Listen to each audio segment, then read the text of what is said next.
Oh my God, guys. I know y'all want to talk about Ryan's perineum, but I want to talk about this love language text here where she says ball busting is her love language.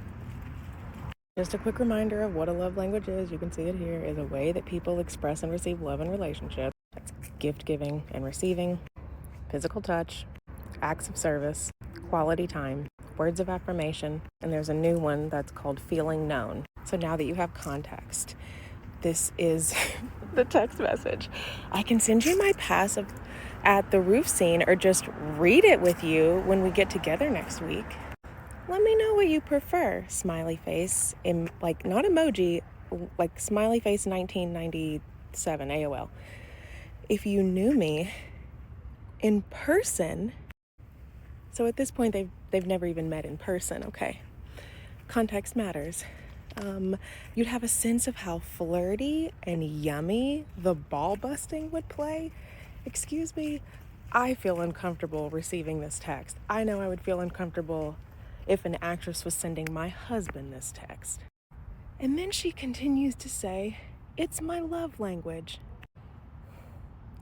Antebellum Lively doesn't know what a love language is, and Reynolds rap is out here talking about his...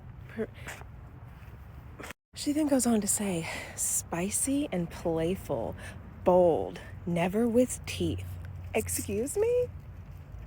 And him serving it back to her is just as important. You don't usually see both the men and the women with such agency and humor. You don't? Maybe you don't, Blake. Anyway, I can act it out for you next week to make sure it comes through. Oh my God.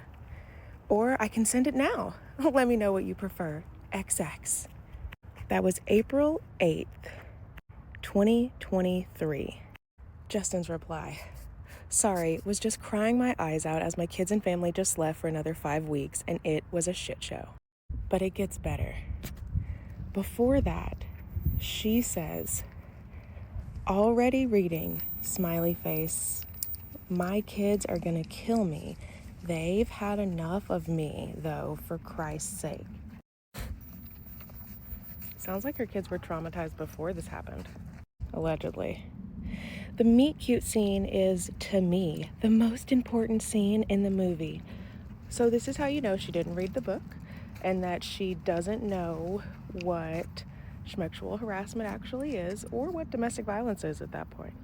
You okay if I play around with some of the dialogue to give her a bit more agency and fun and send it to you?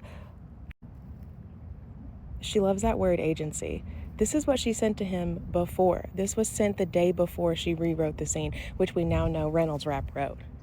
It'll affect some of your lines too if I switch out some of hers. But anywhere we can amp their verbal ping pong volley, I think we'll be cooking with gas, right? Do you think that, or you need him to reassure you? Like, does she not reel the audience in and make them fall desperately in love with these two? And then when the other shoe drops, ouch, the audience will be devastated. We can use some, all, or none of it. I just don't want to step on any toes. I disagree. I think she did want to step on some toes. I think she wanted to break toes. She wanted to put your toes on the curb and curb check your toes. But let's just recap. She thinks that ball busting is her love language. And the spicy and the yummy part.